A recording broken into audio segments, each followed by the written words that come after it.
बात जरा एक अहम मुद्दे की करते हैं और मुद्दे के दोनों पहलू आपको बताने की कोशिश करते हैं। आपको याद होगा कि बीडीएस के इम्तिहानात के नताइज का ऐलान कर दिया गया था, काउंसलिंग भी हुई थी और जो ख्वाहिशमंद तलबा थे उनके लिए बाज़ाब्ता तौर पर कॉलेज का भी तायुन कर दिया गया था। लेकिन अब जो खबर सामने आ रही है उसके दोनों पहलू हम आपके सामने रखेंगे, क्योंकि खबर ये है कि बीडीएस की जो एस्पिरेंट्स है उन्होंने कई सवाल उठाए हैं और इंसाफ की मांग आज करते हुए नजर आ रहे हैं। उनका मानना है कि board of professional entrance examination यानी बोपी की तरफ से इंदिरा गांधी जो डेंटल कॉलेज हमारा है जम्मू के अंदर,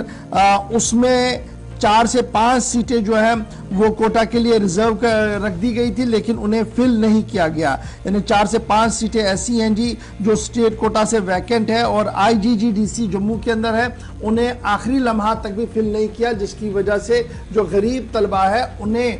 सरकार के बजाय प्राइवेट इंस्टीट्यूशन में जाना पड़ा, जहां पर उन्हें बहुत ज्यादा फीस और बहुत ज्यादा पैसा देना पड़ा है। एमबीबीएस और बीडीएस के इम्तिहानात जो है वो सन 2022 में लिए गए थे। फिर एनईटी एग्जामिनेशंस की ने उसको लगभग जुलाई 17 में नेशनल टेस्टिंग एजेंसी ने कंडक्ट किया था। रिजल्ट्स भी सामने आए थे और सन 2022 सितंबर के बाद बाज़ाब्ता तौर पर काउंसलिंग का प्रोसेस चला था और उसके बाद कोटा अलॉट किया गया था सभी कॉलेज के लिए। और जब हम आईजीजीडीसी जम्मू को देखते हैं तो तकरीबन 54 सीट्स जो बीडीएस की दी गई थी ये स्टेट कोटा की उन्हें मिली थी और 9 सीटें जो थी उन्हें वो सेंट्रल कोटा से दी गई थी। 4 सीटें अब लेफ्ट आउट है, यानी 4 सीटें खाली हैं, इन्हें पूर्ण नहीं किया गया है। इल्जाम लगा रहे हैं तलबा की जनाब ये जानबूझकर इस तरीके का निजाम किया गया कि ये 4 सीटें पूरी ना हो और प्राइवेट कॉलेजेस की ओर रुख किया जाए। एक तरफ से ये इल्जाम है और यह भी माना जा रहा है कि जब board of professional entrance examination को मॉप अप टेस्ट राउंड 2 के लिए जाना था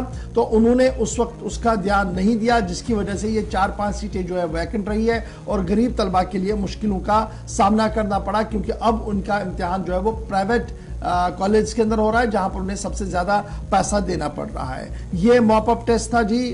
सेकेंड राउंड का जो लेना था। जब आप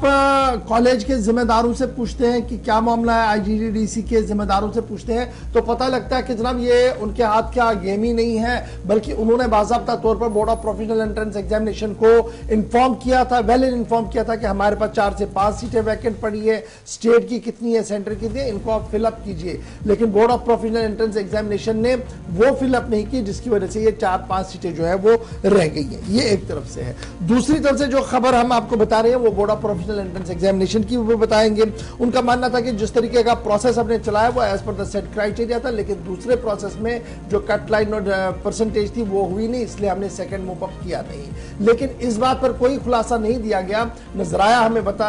मुतमईन करने में कामयाब हुए कि जनाब ये जो सिलसिला चला ये 4 से 5 सीटें जो वैकेंट रही क्यों, क्या ये जानबूझकर रखी गई या वाकईतन कोई टेक्निकल इशू था। लेकिन लगातार सवाल पूछे जा रहे हैं कि क्या प्राइवेट इंस्टीट्यूशंस का अभी भी दबदबा है और बोर्ड ऑफ प्रोफेशनल एंट्रेंस से लेकर दीगर इम्तिहानी मराकज तक क्या बाज़ाब्ता तौर पर उनकी ही चल रही है। एक सवाल एक बड़ा है जो आज आपके सामने हमने रखा है और उम्मीद है इसका जवाब कहीं ना कहीं से ज़रूर आएगा, क्योंकि गरीब तलबा का मानना है कि उन्हें जानबूझकर प्राइवेट इंस्टीट्यूशंस के अंदर धकेला गया, जबकि स्टेट के पास वैकेंसी थी वो वहां पर हमें अकोमोडेट कर सकते थे, लेकिन board of professional entrance examination ने तवज्जो नहीं दी, जिसकी वजह से ये 4 से 5 सीटें हमारी रह गई हैं स्टेट कोटा के अंदर जो सरकारी अस्पताल हमारा बीडीएस का था। तो ये थी जनाब खबर, क्योंकि ये लगातार आपकी तरफ से कुछ इनपुट्स आए थे, फिर हमने थोड़ा सा तहकीक इसमें किया था, उसके बाद ये डिटेल्स आपके सामने दोनों पहलू हमने आप